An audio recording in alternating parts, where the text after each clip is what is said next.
नमस्कार। विचारक इसके यूट्यूब चैनल पर आपका स्वागत है। देखिए, अब शुरू कर रहे हैं पीटी 365 राज्य व्यवस्था। 2-3 पॉइंट मैं आपको बता देता हूँ, फिर उसके बाद लेक्चर को आगे करते हैं, स्टार्ट करते हैं। पहली चीज़ तो ये कि मटेरियल रिवीजन आईएएस का है, ये आपको पता ही है। तो अगर किसी भी तरीके से कोई भी प्रॉब्लम आती है, मतलब अगर उनकी तरफ से कोई नोटिफिकेशन मेरे पास आता है तो मैं वीडियो डिलीट कर दूंगा ऑन स्पॉट। मतलब कि ये तो पता ही है कि वीडियो डिलीट करने में मतलब कोई संकोच नहीं करेगा। तो उसमें कमियां हैं, कोई भी कमी है तो मैं तुरंत उसको हटा देता हूँ इस चैनल से। पहली चीज़। दूसरी चीज़ देखिए कि ये जो मटेरियल बनाया गया है ये है अप्रैल से अक्टूबर।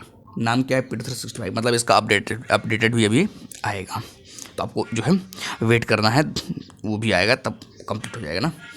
अभी केवल क्या है, अप्रैल से अक्टूबर। देखिए होता क्या है ना, मेन समस्या क्या है कि हिंदी मीडियम की है ना, कि अपने साथ क्या होता है हिंदी मीडियम में ख़ास तौर से। अभी जैसे चल रहा है ये पीटी 365, ये श्रृंखला अभी कितने लोग जो है 1 घंटे में 2 घंटे में डिस्कस कर देंगे, लेकिन मेरे साथ ऐसा नहीं है। मैं पूरी क्या चलाऊंगा, श्रृंखला चलाऊंगा, सीरीज एकदम आराम से, एक एक पेज, एक एक लाइन अच्छे से चलेगा। भले लगेगा 10 वीडियो, मुझे कोई दिक्कत नहीं इस बात का, कि क्वालिटी से कंप्रोमाइज़ नहीं कर सकते हैं। कारण क्या है बताता हूँ आपको। एक चीज़ आपने सुना होगा, हिंदी मीडियम खास तौर से बता रहा हूँ, कि जब वो हाई स्कूल में होते हैं, मतलब क्लास 10th में होते हैं, उस समय उनको क्या कहा जाता है, उस समय उनको कहा जाता है कि आप जो है जाके केवल एग्ज़ाम दे दीजिए, पास हो जाएंगे। मतलब आप पढ़िए भी मत, इधर उधर किसी तरह पास हो जाइए। ग्रेजुएशन में भी जब वो आते हैं ना, उनका ऐसा ही कुछ होता है कि क्लास नहीं जाना है, घर से ही पढ़ लेना है, ऐसे कर लेना वैसे कर लेना, और जो है आप पास हो जाएंगे। तो ठीक उसी तरीके से परंपरा कुछ लोग ना आईएएस में भी लगाते हैं। आईएएस में क्या होता है तैयारी में, कि आप आइए बस 1 साल पढ़िए ढंग से, आपका सिलेक्शन हो जाएगा, है ना। और 1 साल पढ़ने के बजाय क्या बोलते हैं, फिर सारे के सारे मैटर, जैसे भी मान लो हिस्ट्री पढ़ना हुआ, इसको कहेंगे कि कोई शॉर्ट नोट्स बना देंगे, है ना, शॉर्ट नोट्स कहेंगे इसको रट लो जो काम हो जाएगा। इकोनॉमी हुआ, बस थोड़ा सा शॉर्ट नोट को दे देंगे, ये हो गया।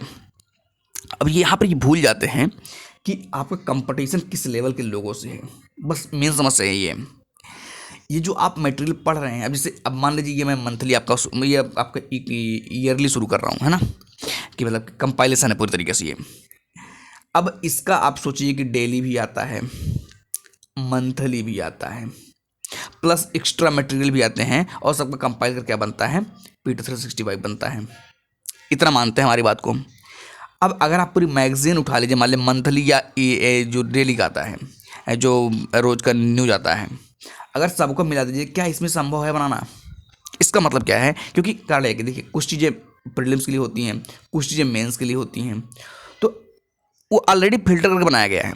अब हम इसमें भी आपको कह दें कि इंपॉर्टेंट पढ़ लीजिए। मतलब क्या क्या आप चाह रहे हैं कि जो एग्जाम में 100 क्वेश्चन आते हैं, प्रीलिम्स जो 100 क्वेश्चन आते हैं, वो 100 के 100 क्वेश्चन यहाँ पे आउट हो जाएंगे, या मतलब कि 100 के 100 क्वेश्चन ही केवल आप पढ़ के जाएंगे?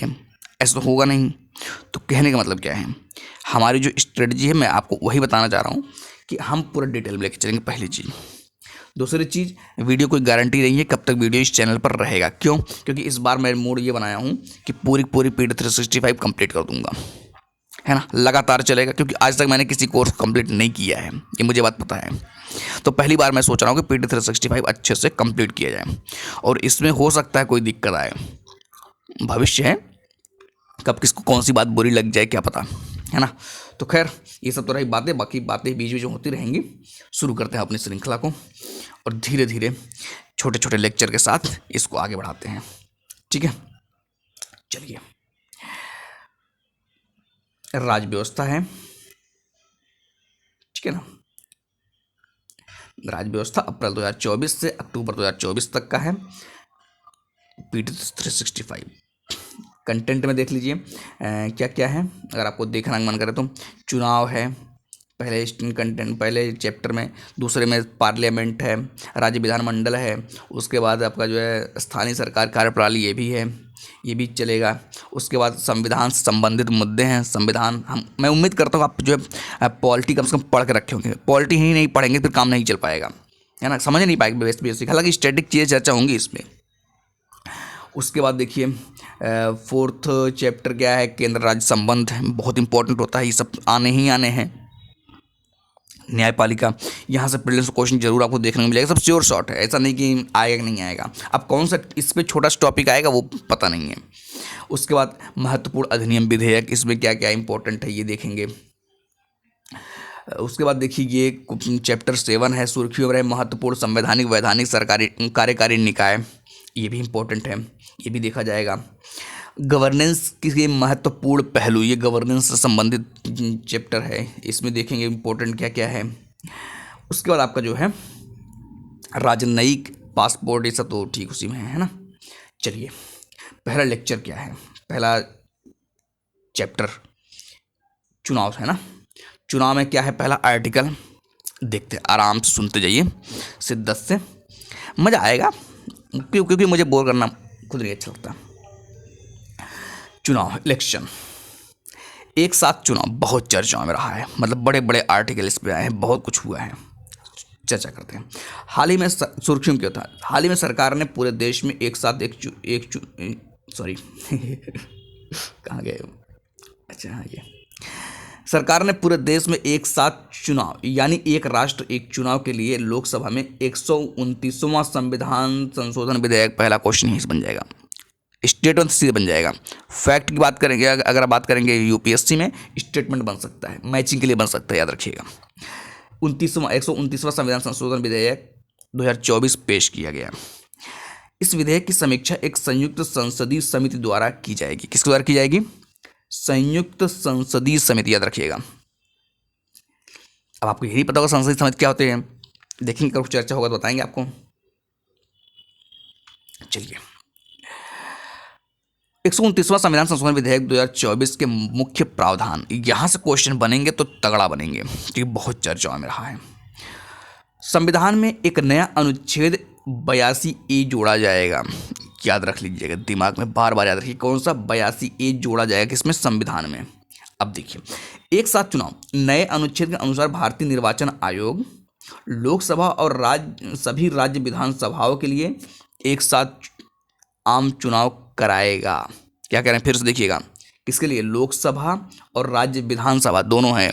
आप ये मत समझिए केवल कि लोकसभा है, यहाँ पे गलती नहीं होनी चाहिए। कौन कराएगा, भारतीय निर्वाचन आयोग करवाएगा, ये भी ध्यान रखिएगा, है ना। दो है ना, एक स्टेट भी होता है, तो ध्यान रखिएगा किसकी बात हो रही है, भारतीय निर्वाचन आयोग की बात हो रही है।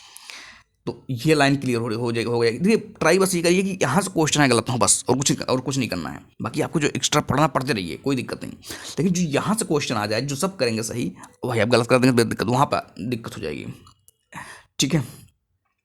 विधानसभाओं के कार्यकाल, सभी राज्य विधानसभाओं का कार्यकाल लोकसभा के पूर्ण कार्यकाल के साथ समाप्त हो जाएगा। किसके साथ, लोकसभा के साथ।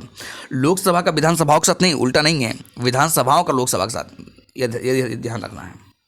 पहली चीज तो क्या था, 82A। अब देखिए अनुच्छेद 83 में संशोधन, अब क्या होगा, अनुच्छेद 83 में भी संशोधन होगा। इसमें क्या होगा, इसमें असमाप्त अवधि, अनएक्सपायर्ड पीरियड, मध्यावधि चुनाव और आम चुनाव की परिभाषा दी गई है। यही याद रखिए कि आर्टिकल 83 क्या है। आर्टिकल स्टेट अगर आप देना चाह रहे हैं, स्टेट में सीधे पूछ लेगा आर्टिकल 83 है क्या, तो ध्यान रखिए क्या है, मध्यावधि चुनाव और आम चुनाव की क्या दिया गई है, परिभाषा दिया गया है। और क्या दिया गया है, असमाप्त अवधि, जो अवधि खत्म नहीं हुई है, ठीक है ना, जो अवधि खत्म नहीं हुई है उसकी बात कर रहे हैं। तो कुछ पॉइंट ये हैं। अब देखिए, संशोधन के अनुसार जब लोकसभा 5 वर्ष के पूर्ण कार्यकाल से पहले भंग हो जाती है, किसके, 5 वर्ष के पूर्ण कार्यकाल से पहले, मतलब जो 5 साल का होता है उससे पहले ही जब लोकसभा भंग हो जाए, तो लोकसभा विघटन की तिथि और पूर्ण कार्यकाल की समाप्ति के बीच की अवधि असमाप्त अवधि मानी जाएगी। डेफिनेशन भी याद रखिए कि असमाप्त अवधि कौन होता है, कौन सा, विघटन की तिथि जिस दिन विघटन हो जाए लोकसभा का, और पूर्ण कार्यकाल जो पूरा कार्यकाल है, ठीक है, कि समाप्ति के बीच की अवधि, मतलब क्या, जो तिथि जिस दिन विघटन हो गया है और उसके बाद जो पूरा तिथि है कंप्लीट जो था, दोनों के बीच का जो है ये गैप जो है वो क्या होता है, असमाप्ति अवधि। मतलब ये सिंपल में जो बचा खुचा होता है उसको बोलते हैं असमाप्ति अवधि, सिंपल भाषा में, इतना पता रहना चाहिए, ठीक है। ये रहा। उसके बाद समय से पहले लोकसभा विघटन के बाद मध्यावधि चुनाव होंगे। कब, समय से पहले लोकसभा अगर विघटन हो जाता तब, ऐसा नहीं है कि पूरा कंप्लीट चुनाव होगा, नहीं। कौन सा चुनाव होगा? मध्यावधि चुनाव होगा, ध्यान रखिएगा। इस चुनाव में जिस नई लोकसभा का गठन होगा उसका कार्यकाल केवल असमाप्त अवधि के लिए ही होगा। याद रखिए, अवधि के लिए ही होगा। ऐसा मत समझिएगा कि चुनाव हो गए फिर 5 साल चलेगा। कन्फ्यूजन यही होगा कि 5 साल तक पूरा चलेगा या असमाप्त अवधि के लिए चलेगा। तो ये पता रहना चाहिए कि असमाप्त अवधि क्या है। क्लियर है बात? आगे चलते हैं। अब आता है अनुच्छेद 172 में संशोधन। इसमें क्या है? यह नया प्रावधान राज्य विधानसभाओं के लिए, किसके लिए है? राज्य विधानसभाओं के लिए। ध्यान रखिएगा, 172 नया किसके लिए है? राज्य विधानसभाओं के लिए असमाप्त अवधि और पूर्ण काल को परिभाषित करता है। किसको? असमाप्त अवधि, अभी आपको ऊपर बताया भी गया, और पूर्ण कार्यकाल जो पूरा होता है 5 साल का। ठीक है, किसके लिए है? राज्य विधानसभाओं। ये पता होना चाहिए 172 किससे संबंधित है। पता नहीं, यहीं भी कन्फ्यूज कर जाएंगे। उसके बाद आता है कि अनुच्छेद 327 में संशोधन। 327 कहाँ पहुंच गया? यह विधान मंडलों के चुनाव के संबंध में प्रावधान करने की संसद की शक्ति से संबंधित है। क्या कह रहे हैं? विधान मंडलों के चुनाव के संबंध में किसकी शक्ति की बात हो रही है? संसद की। किसकी शक्ति की बात हो रही है? संसद की। किसके बारे में बात हो रही है? विधान मंडलों के चुनाव के संबंध में। उम्मीद है इतनी बात आपको जो है समझ में आई होगी। पूरा क्या क्या डिस्कस हो गया देख लीजिए। यहाँ पर 82 एक बात हुई है, 83 की बात हुई है, 172 की बात हुई है, 327 की बात हुई है।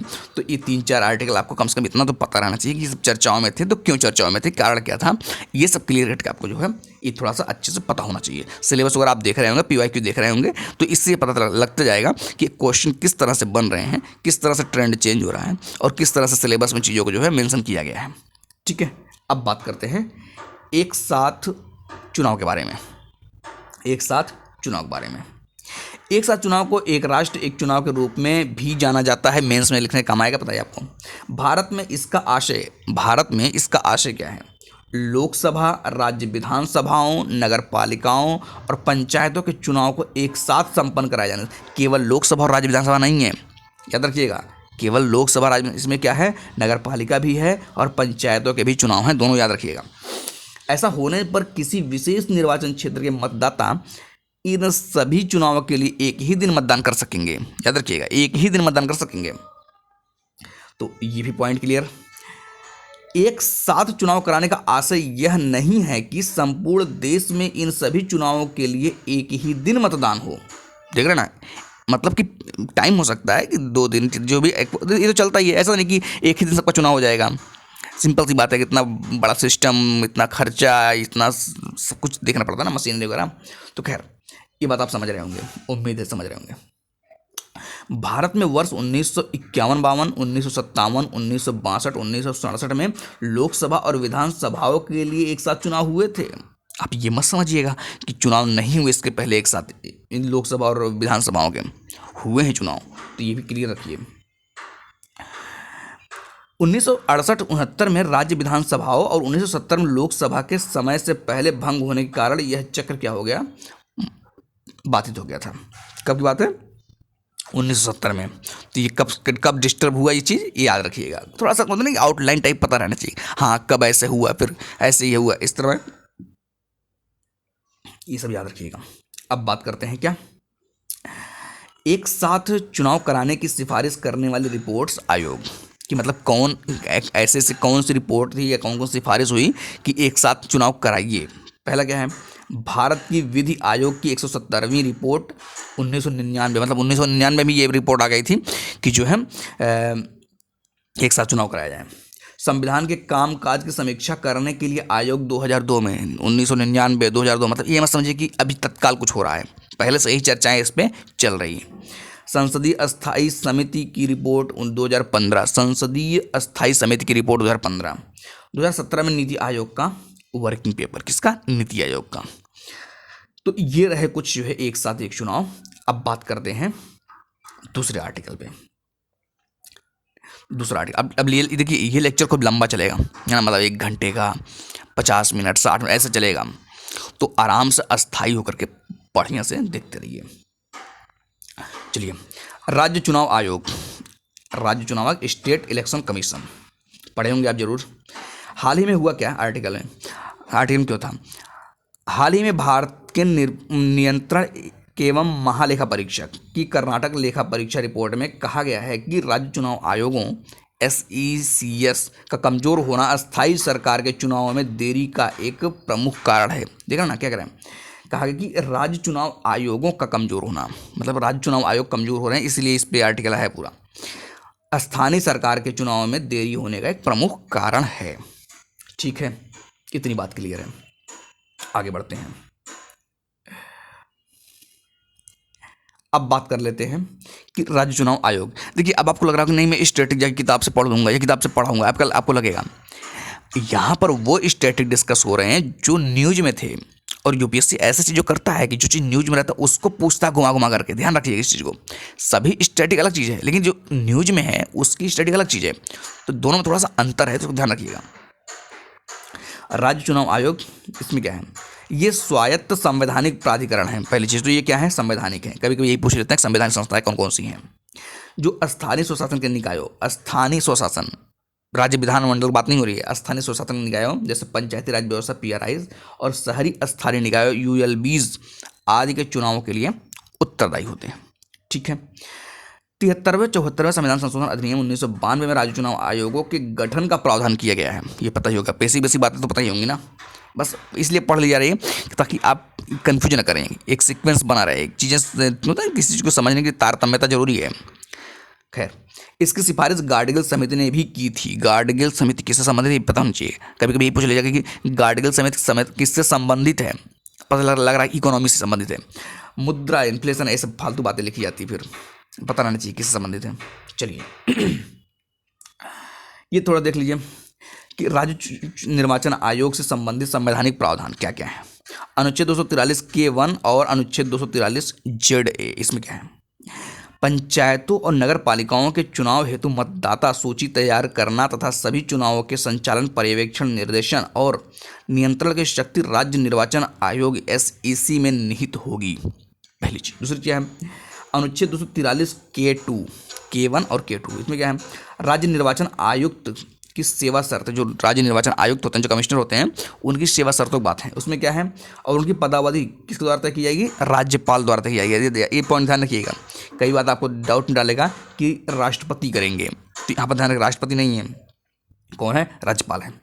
राज्य निर्वाचन आयुक्त को केवल राज्य उच्च न्यायालय के न्यायाधीश को हटाने के लिए निर्धारित प्रक्रिया और आधार पर ही पद से हटाया जा सकता है, तो ये भी चीज़ ध्यान रखिएगा। उसे केवल राष्ट्रपति द्वारा ही पद से हटाया जा सकता है, नियुक्त कौन करेगा, ध्यान रखिएगा। यहाँ पर एक बेसिक फंडामेंटल क्लियर रहना चाहिए क्या, कि इसको अगर बात करें कि सेवा शर्तें पदावधि राज्यपाल द्वारा निर्धारित की जाएगी, ध्यान रखिएगा, ठीक है ना। लेकिन अगर हटाने की बात आएगी तो राष्ट्रपति द्वारा ही पद से हटाया जा सकता है, ऐसा नहीं कोई भी हटा देगा करके, ये है ताकत।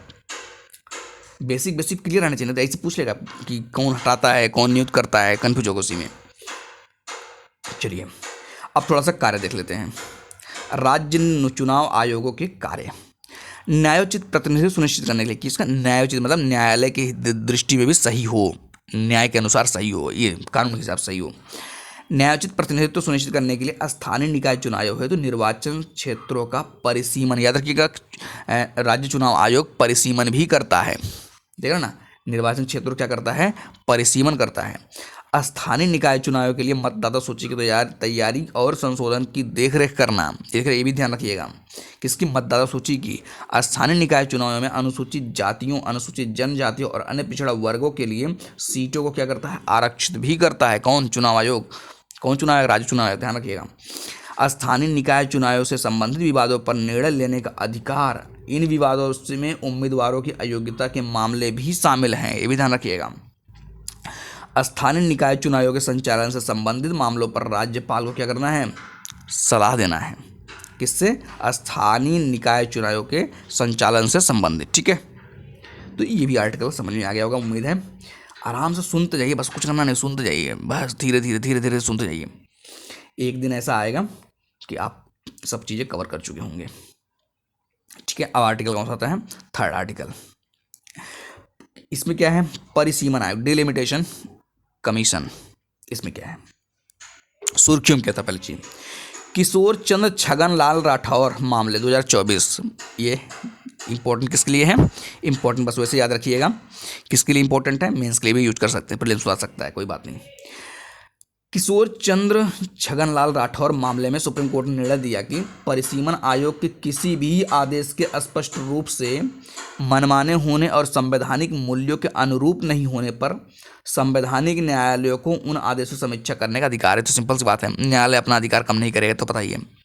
तो क्या है, परिसीमन आयोग की बात हो रही है। चलिए इसके बाद देख लेते हैं परिसीमन आयोग के बारे में। यह देखिए, यह लोकसभा और विधानसभाओं के लिए प्रत्येक राज्यों में परिसीमन आयोग क्या करता है, ध्यान रखिएगा। परिसीमन के बारे में क्या है, यह लोकसभा और विधानसभाओं के लिए प्रत्येक राज्य में सीटों की संख्या एवं प्रादेशिक निर्वाचन क्षेत्रों की भौगोलिक सीमाएं तय करने की प्रक्रिया है। क्या क्या, 2 पॉइंट ध्यान रखिएगा, एक तो सीटों की संख्या एवं प्रादेशिक निर्वाचन क्षेत्रों की भौगोलिक सीमाएं, भौगोलिक सीमाएं ध्यान रखिएगा, भौगोलिक सीमाएं और सीटों की संख्या, ये 2 पॉइंट ध्यान रखिएगा परिसीमन आयोग में। देखिए, परिसीमन कार्य की जिम्मेदारी उच्च अधिकार प्राप्त संस्था को सौंपी जाती है। क्या कह रहे हैं, परिसीमन कार्य की जिम्मेदारी उच्च अधिकार प्राप्त संस्था को सौंपी जाती है। इस संस्था को क्या बोलते हैं, परिसीमन आयोग या सीमा आयोग कहा जाता है, डिलिमिटेशन कमीशन। बहुत इंपॉर्टेंट है, इस पे क्वेश्चन बन सकता है, तो तैयार रहिए। वही चीज़ें तैयार तो हर चीज़ में रहना है। अब ये तो आप भी लगेगा बार बार यही बोल रहे हैं कि इंपॉर्टेंट है भाई, सब कुछ इंपॉर्टेंट है। जो अब आपको खुद छांटना पड़ेगा ना, कोई क्या इंपॉर्टेंट, क्या लग रहा है क्या नहीं लग रहा है, लेकिन हालांकि हम तो खुद हिंट कर देंगे जो लगेगा हमको। संविधान का अनुच्छेद 82, अब जैसे आर्टिकल पता होना चाहिए कम से कम। संविधान का अनुच्छेद 82 के अनुसार परिसीमन का कार्य ऐसे प्राधिकारी द्वारा और ऐसे रीति द्वारा से किया जाता है जिसे संसद कानून के माध्यम से निर्धारित करे। कौन निर्धारित करेगा, संसद। किसके माध्यम से, कानून के माध्यम से, ध्यान रखिएगा, ऐसे प्राधिकारी करेंगे। भारत में परिसीमन आयोगों का गठन कब कितनी बार हुआ है, 4 बार हुआ है। अगर हम कहते हैं 5 बार तो जबरदस्ती मत मान लीजिएगा, हाँ बात सही बोल रहे हैं, सही नहीं बोल रहे हैं, गलत भी बोल देते कभी कभी, ध्यान रखिएगा। तो 1952, 63, 73, 2002, 1952, 63, 73 है ना, 10-10 जोड़, इसमें 11 जोड़ दीजिए, बाकी 10-10 था, तो उसके बाद जो है क्या 2002, 4 बार हुआ है, याद रखना फैक्ट है ये। यह एक सांविधिक निकाय है, याद रखिएगा। परिसीमन आयोग क्या है, सांविधिक निकाय है, संवैधानिक नहीं है, पॉइंट ये भी ध्यान रखिएगा। कौन सा, यह एक सांविधिक निकाय है, संवैधानिक निकाय नहीं है, ठीक है। अब उसके बाद कहता है परिसीमन आयोग, देखिए परिसीमन आयोग के निर्णय अंतिम माने जाते हैं, उन्हें किसी भी न्यायालय में चुनौती नहीं दी जा सकती। ये बहुत इंपॉर्टेंट पॉइंट है। न्यायालय की यहाँ पर जो है कहिए कि इसका अधिकार कम कर दिया गया है कि इसमें जो है न्यायालय में चुनौती नहीं दी जा सकती है। किसका, परिसीमन आयोग के निर्णय हमेशा जो क्या माने जाएंगे, अंतिम माने जाएंगे। यहाँ से क्वेश्चन अब बनेगा था, उलझ जाता है कोई व्यक्ति। इसके आदेशों की प्रतियां संबंधित लोकसभा और राज्य विधानसभा के समक्ष रखी जाती हैं। लोकसभा के, संसद नहीं, राज्य विधानसभा की बात हो रही है, विधानमंडल नहीं, ध्यान रखिएगा। आदेशों प्रतियां कहाँ रखी जाती है, लोकसभा और राज्य विधानसभा के समक्ष रखी जाती है, लेकिन उनमें किसी भी प्रकार के संशोधन की अनुमति नहीं है, केवल रखी जाती हैं। संशोधन करने की बात नहीं, देखिए आप आइए बोलिए, लेक्चर दीजिए, फिर उसका संशोधन कर दीजिए, ऐसा नहीं है, ठीक है। उसके बाद क्या है आगे, ये देखते हैं। परिसीमन आयोग की संरचना देख लीजिए क्या क्या है। परिसीमन आयोग की संरचना, अध्यक्ष के रूप में सुप्रीम कोर्ट के सेवारत या सेवानिवृत्त न्यायाधीश अध्यक्ष होते हैं। देख रहे हैं कौन होते हैं, सेवारत या सेवानिवृत्त न्यायाधीश। इसीलिए जो है सब लगता है कि किसी न्यायालय में चुनौती नहीं दे सकती है, ऐसी याद रखिए और कुछ नहीं। मुख्य निर्वाचन आयुक्त, सीईसी या सीईसी द्वारा मनोनीत कोई चुनाव आयुक्त, मुख्य चुनाव आयुक्त हो गए, सुप्रीम कोर्ट के मुख्य न्यायाधीश हो गए या रिटायर्ड। उसके बाद क्या है, संबंधित राज्य का राज्य निर्वाचन आयुक्त, जिस राज्य की बात हो रही परिसीमन का, वहाँ क्या होगा, राज्य निर्वाचन आयुक्त होगा। ये 3 लोग रहेंगे, आराम से इनको जो थोड़ा सा ध्यान रखिएगा। अब क्या आता है, अब आता है ईवीएम वीवीपैट। ये कितना बड़ा है, जरा देख लें एक बार लेक्चर, कितना टाइम लगेगा, हो जाएगा। टाइम क्या हुआ, 24 मिनट। चलिए देख लेते हैं, कवर कर लेते हैं ना। देखिए ईवीएम वीवीपैट बहुत चर्चाओं में, आपने तो सुन करके कान आपके पक गए होंगे। अगर आप न्यूज़ पर देख रहे होंगे या न्यूज़ सुन रहे होंगे तो आँख पढ़ते पढ़ते थक गया होगा, कान सुनते सुनते थक गया होगा। चलिए सुर्खियों में क्यों। एसोसिएशन फॉर डेमोक्रेटिक रिफॉर्म्स बनाम भारतीय निर्वाचन आयोग और अन्य बात 2024, ये तो बहुत फेमस है ना, एसोसिएशन फॉर डेमोक्रेटिक रिफॉर्म्स। इसमें क्या है, में सुप्रीम कोर्ट ने ईवीएम में डाले गए वोट के साथ वीवीपैट पर्ची के 100% क्रॉस सत्यापन कराने की मांग वाली याचिका कर दिया, खारिज कर दिया। ये सब बहुत इंपॉर्टेंट पॉइंट रहते हैं, मतलब कि कुछ ना कुछ चलता रहता है इसमें। चलिए वीवीएम के बारे में देखते हैं। वीवीएम के बारे में क्या है, इसका फुल फॉर्म बताना जरूर क्या है। इलेक्ट्रॉनिक वोटिंग मशीन एक पोर्टेबल माइक्रो कंट्रोलर आधारित उपकरण है। पोर्टेबल माइक्रो कंट्रोलर आधारित उपकरण है। इसे चुनावी प्रक्रिया को आधुनिक बनाने के लिए डिजाइन किया गया है। किस लिए? चुनावी प्रक्रिया क्या करना है, आधुनिक बनाने के लिए। चलिए ठीक है, ये तो बात सिंपल सी बात है, क्यों बनाया गया। इसे भारतीय निर्वाचन आयोग ईसीआई ने electronics corporation of India limited और भारत इलेक्ट्रॉनिक्स लिमिटेड बीईएल के साथ मिलकर विकसित किया है। किसके साथ में?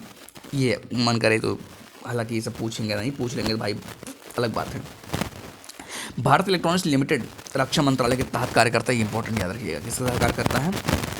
रक्षा मंत्रालय, विज्ञान एवं प्रौद्योगिकी मत सोच लीजिएगा, भारत इलेक्ट्रॉनिक्स लिमिटेड बेल, ठीक है।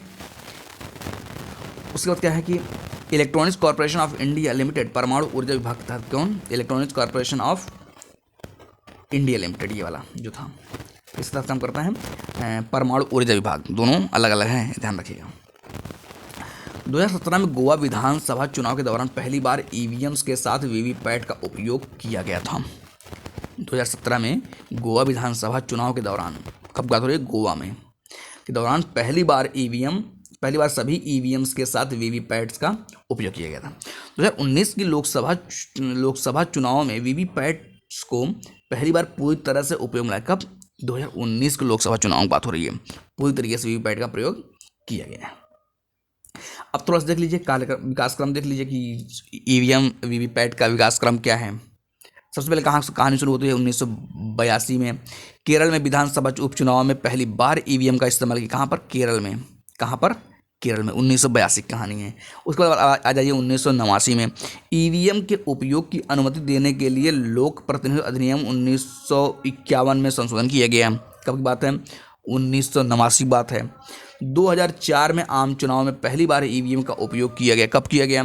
2004 की बात है, और तब से सभी चुनावों में इसका इस्तेमाल किया जाने लगा है, ठीक है। 2013 में सुप्रीम कोर्ट ने सुब्रमण्यम स्वामी बनाम भारतीय निर्वाचन आयोग वाद में वीवीपैट के इस्तेमाल को क्या कर दिया? अनिवार्य कर दिया। तब कब की बात है? 2013 में। 2019 में एन चंद्रबाबू नायडू और अन्य बनाम भारत संघ वाद में सुप्रीम कोर्ट ने निर्णय दिया था कि प्रत्येक विधानसभा या असेंबली सेगमेंट में ईवीएम का वीवीपैट से 5 ईवीएम का वीवीपैट से अनिवार्य रूप से सत्यापन किया जाएगा। कुछ मतलब कि आउटलाइन ध्यान रखिए, सोचे कि 82, 89, 2004, 13, 19, एक होता ना कि सीक्वेंस पता रहेगा। मन करे केस भी याद रखिए, केस कभी कभी पूछ लिया जाता है, तो हालांकि याद रहेंगे तो अच्छी बात है सर, सब तो अच्छी बात है। ईवीएम में निम्नलिखित 3 यूनिट शामिल होती है, थोड़ा सा इसको जान लीजिए। एक है बैलेटिंग यूनिट। ये क्या है? Balloting unit. ये क्या है? इसका उपयोग वोट डालने के लिए किया जाता है। बैलेटिंग यूनिट का उपयोग कहाँ किया जाता है? वोट डालने के लिए। यह 16 बटन वाले कीबोर्ड तरह कार्य करता है। कितने बटन वाले? 16। ये सब नहीं पूछेगा। कंट्रोल यूनिट, इसे मास्टर यूनिट भी कहा जाता है। कंट्रोल यूनिट को सिंपल बात, जो कंट्रोल करे उसे मास्टर बोलेंगे, बस वैसे ही सिंपल याद रखिए। यह मतदान पीठासीन अधिकारी के पास रहती है। किसके पास रहती है? मतदान या पीठासीन अधिकारी के पास। कौन? कंट्रोल यूनिट, ठीक है। बैलेट यूनिट ध्यान रखिएगा, वोट डालने के लिए क्या था, कन्फ्यूजन मत करिए। Voter verifiable paper audit trail, VVPAT, यह ईवीएम का ही एक घटक है, ध्यान रखिएगा, अलग नहीं है। यह मशीन सत्यापित करती है कि मतदाता का वोट उसी उम्मीदवार को गया है जिसे उसने वोट दिया है। कौन करता है ये? वीवीपैट, मतलब इसलिए वीवीपैट जरूरी है। इसे मतदान प्रणाली में पूर्ण पारदर्शिता लाने और ईवीएम्स का उपयोग करके मतदान प्रणाली की सटीकता सुनिश्चित करके मतदाताओं का विश्वास बहाल करने के लिए लाया गया था। बस मेन चीज़ क्या? मतदाताओं का विश्वास बहाल करने के, मतलब मतदाता खुश रहें, बाकी दुनियादारी जाए कहाँ जाए? ऊपर देने।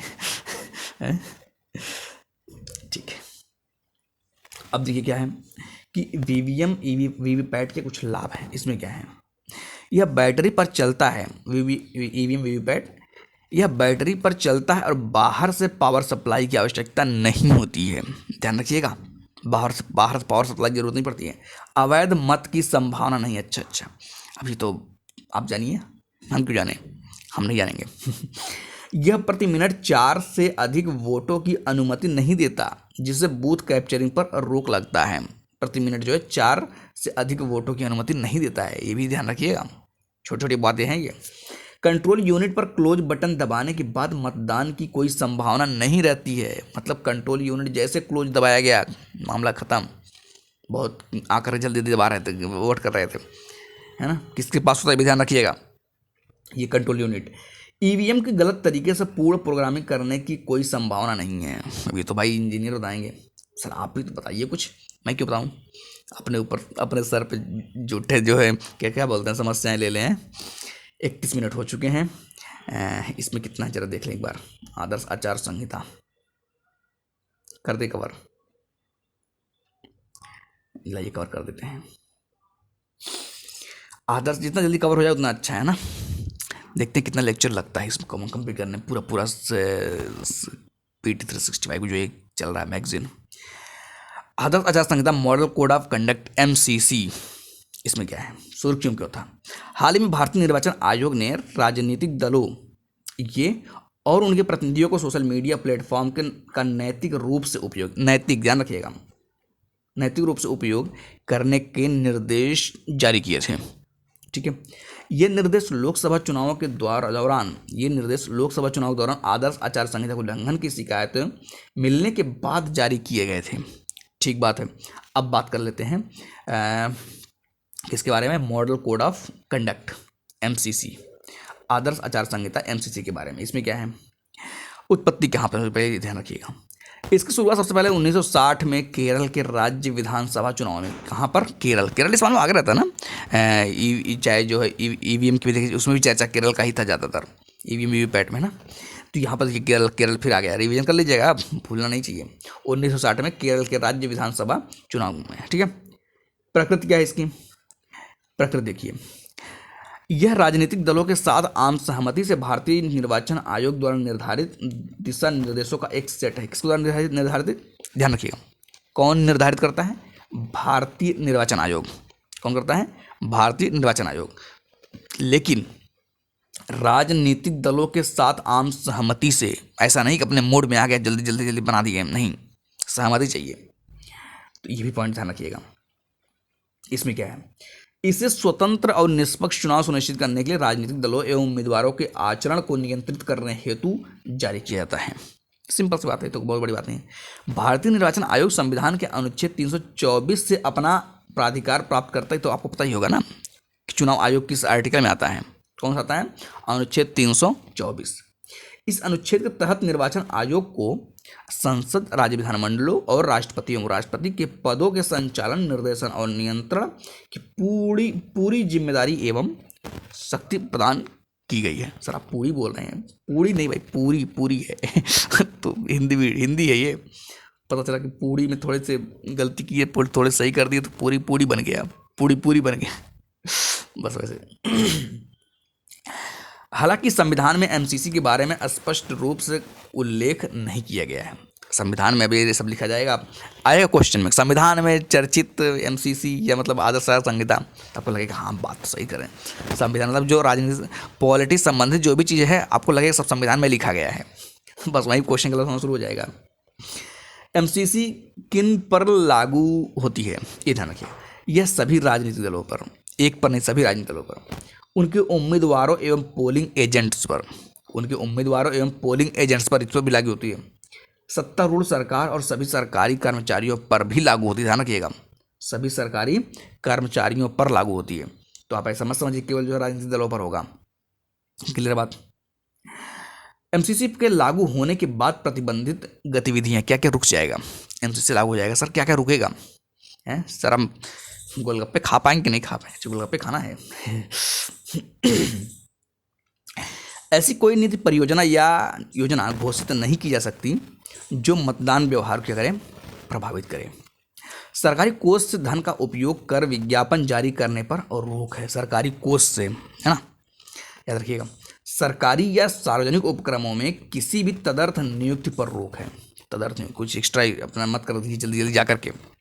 मतदान समाप्ति के लिए निर्धारित समय से पहले, याद रखिएगा, कितना, 48 घंटे की अवधि के दौरान, कितना, 48 घंटे की अवधि दौरान सार्वजनिक बैठकें आयोजित करने पर रोक। पता चला सार्वजनिक बैठक कर रहे हैं। चुनाव प्रचार के लिए परिवहन मशीनरी जैसे सरकारी संसाधनों के इस्तेमाल पर क्या है, प्रतिबंध है। मंत्री या उम्मीदवार विवेकाधीन निधि से कोई अनुदान या भुगतान नहीं कर सकते हैं। पर सर कहाँ से होता, फिर इतना पैसा कहाँ से आता है, ये आप खुद ये जा करके, ये मेरा काम नहीं है। चलिए, एमसीसी लागू रहने की अवधि, अच्छा इसका अवधि क्या है भाई, एमसीसी लागू रहने की अवधि क्या है, 5 साल सर 5 साल रहेगा। यह चुनाव कार्यक्रम की घोषणा होने से लेकर परिणाम घोषित होने तक की तिथि तक लागू रहती है। कहाँ से, क्या, चुनाव कार्यक्रम की घोषणा तथा परिणाम घोषित होने की तिथि, इसके बीच ये जो जगह है, ये तो चश्मा बन गया, चश्मा नहीं है, ये जगह है। क्या कह रहा है, चुनाव कार्यक्रम की घोषणा होने से लेकर परिणाम घोषित होने तक की तिथि, ये ध्यान रखिए। इनके बीच का जो समय होता है, यही क्या होता है, यहीं पर क्या होता है, एमसीसी लागू रहता है। ठीक है। उल्लेखनीय है कि इस अवधि को पंजाब एवं हरियाणा हाईकोर्ट ने हरबंस सिंह जलाल बनाम भारत संघ और अन्य वाद 1997 में सही ठहराया था। मुद्दा भी हुआ था केस में, कोर्ट में भी। उल्लंघन के परिणाम, इस संहिता का कोई कानूनी आधार नहीं है। इस संहिता का ध्यान रखिए। साथ ही इसका उल्लंघन करने पर दंडात्मक उपायों की भी कमी है। इससे एमसीसी को प्रभावी तरीके से लागू करने में समस्या आती है। सर सजा अगर बढ़िया होता ना तो फिर तो सब शांत हो जाते हैं। इतनी गुस्सा क्यों भाई, सबको शांत करने की जरूरत है। हालांकि पॉइंट देखिए, हालांकि कुछ प्रावधान भारतीय नागरिक संहिता और लोक प्रतिनिधित्व अधिनियम में बहुत इंपॉर्टेंट है, पढ़ लीजिए अगर आपने नहीं पढ़ा। लोक प्रतिनिधित्व अधिनियम आरपीए 1951, ध्यान रखिएगा। जैसे कानूनों में दिए गए प्रावधानों के माध्यम से भी लागू किए जा सकते हैं। उदाहरण के लिए, किसी उम्मीदवार के चरित्र व्यवहार के बारे में झूठे बयान प्रकाशित करने के खिलाफ लोक प्रतिनिधित्व अधिनियम 1951 की धारा 123(4) के तहत कार्रवाई की जा सकती है। बस अधिनियम याद रखिएगा। किसके बारे में, किसी उम्मीदवार के चरित्र व्यवहार के बारे में झूठे बयान, झूठे बोल रहे हैं कि ये बन जाएंगे तो सब लूट लेंगे। अच्छा, सब लूट लेंगे, लूटे रहे हैं वो तो ना बड़ी बड़ी बात ऐसे बोली जाती है कि ये ऐसा कर देंगे, वैसा कर देंगे। ठीक है। भारतीय न्याय संहिता की धारा 172 के अंतर्गत मतदाता पहचान संबंधी जालसाजी या प्रत्यारोपण, इम्पर्सनेशन, एक चुनावी अपराध है। क्या कह रहा है, मतदाता पहचान संबंधी जालसाजी या प्रत्यारोपण क्या है, एक चुनावी अपराध है। तो ये भी पॉइंट जो है ध्यान रखिएगा। कवर हो गया ना, बिल्कुल हो जाएगा। 38 मिनट हुए। सर स्पीड बना दिए क्या, इसका भी है अच्छा, लोकसभा चुनाव, ये भी चर्चा कर लें, कर देते हैं। जितना जल्दी हो सके कंप्लीट कर दिया जाए, नहीं तो पता लगा एक बार छोटा फिर छूट ही जाता है। लोकसभा चुनाव, इसमें क्या है, लोकसभा इलेक्शंस, सुर्खियों में क्यों था, सुर्खियों में था भाई, हाल ही में 2024 में लोकसभा चुनाव संपन्न हुए। अच्छा, इसलिए सुर्खियों में था, बहुत इंपॉर्टेंट बात है। अब बात करते हैं लोकसभा चुनाव के बारे में। चुनाव प्रणाली, लोकसभा के सदस्यों का चुनाव प्रादेशिक प्रतिनिधित्व प्रणाली के अंतर्गत, किसके, प्रादेशिक प्रतिनिधित्व प्रणाली के अंतर्गत होता है। इसके तहत लोकसभा का प्रत्येक सदस्य का एक भौगोलिक क्षेत्र का प्रतिनिधित्व करता है। इसे क्या बोलते हैं, निर्वाचन क्षेत्र बोलते हैं। परिभाषा याद रखिएगा। प्रत्येक निर्वाचन क्षेत्र में केवल एक प्रतिनिधि चुना जाता है। याद रखिएगा, प्रत्येक निर्वाचन, 2 नहीं हो जाएंगे उसी में। इसलिए ऐसे निर्वाचन क्षेत्र को एकल सदस्यीय निर्वाचन क्षेत्र के रूप में जाना जाता है। अब यह पता होना चाहिए एकल सदस्यीय निर्वाचन क्षेत्र क्या है, ये भी आपको थोड़ा सा ध्यान में रहना चाहिए। इस प्रणाली में जिस उम्मीदवार को बहुमत प्राप्त होता है उसे निर्वाचित घोषित किया जाता है। कुछ लोग जबरदस्ती एक वोट से जीत जाता था, ये वो जीत गए, है ना, मिठाई बांटेंगे आराम से डीजे बजा करके। लोकसभा की अवधि, आम चुनाव के बाद निर्वाचित सदस्यों की पहली बैठक की तारीख से सामान्य कार्यकाल कितना होता है, 5 वर्ष का होता है। इसके बाद लोकसभा स्वतः क्या हो जाती है, भंग हो जाती है। हालांकि राष्ट्रपति को 5 वर्ष पूरे होने से पहले किसी भी समय लोकसभा को भंग पर करने का अधिकार प्राप्त है। पॉइंट ध्यान रखिएगा, राष्ट्रपति के पास ये ताकत है, 5 साल पूरा हो या ना हो। इसके इस अधिकार को किसी भी न्यायालय में चुनौती नहीं दी जा सकती है। राष्ट्रपति अगर भंग कर दिया लोकसभा को, ऐसा मत सोचिए कि आकर के हम सुप्रीम कोर्ट में लड़ाई लड़ेंगे उसके लिए, नहीं, कुछ नहीं होने वाला है। लोकसभा के कार्यकाल को राष्ट्रीय आपातकाल के दौरान संसद के कानून द्वारा एक बार में 1 साल से 1 साल के लिए बढ़ाया जा सकता है। क्या राष्ट्रपति कब बात है? राष्ट्रीय आपातकाल के दौरान संसद कानून द्वारा पॉइंट 1 साल में एक बार में 1 साल के लिए बढ़ाया जाता है। 1 साल में एक बार नहीं है एक बार में 1 साल, ध्यान रखिएगा। हालांकि आपातकाल खत्म होने के बाद इसे 6 महीने ज़्यादा नहीं बढ़ाया जा सकता है, ध्यान रखिएगा। अगर आपातकाल खत्म हो गया तब की बात हो रही है, अगर आपातकाल खत्म हो गया है तो इसे 6 महीने ज़्यादा नहीं बढ़ाया जा सकता है। संवैधानिक प्रावधान क्या है? संवैधानिक प्रावधान का भाग 15 में शामिल क्या 324 से 329 लोकसभा चुनाव के प्रावधानों से संबंधित है। उम्मीद है कि सारे पॉइंट कवर हो गए होंगे। अब आते हैं क्या क्या अन्य महत्वपूर्ण सुर्खियाँ। अन्य महत्वपूर्ण सुर्खियाँ ये कितना है जरा देख लें। ये कवर कर देंगे, उसके बाद शुरू करेंगे। अच्छा अभी आगे भी तो बहुत है, हमको लगा इतना ही है।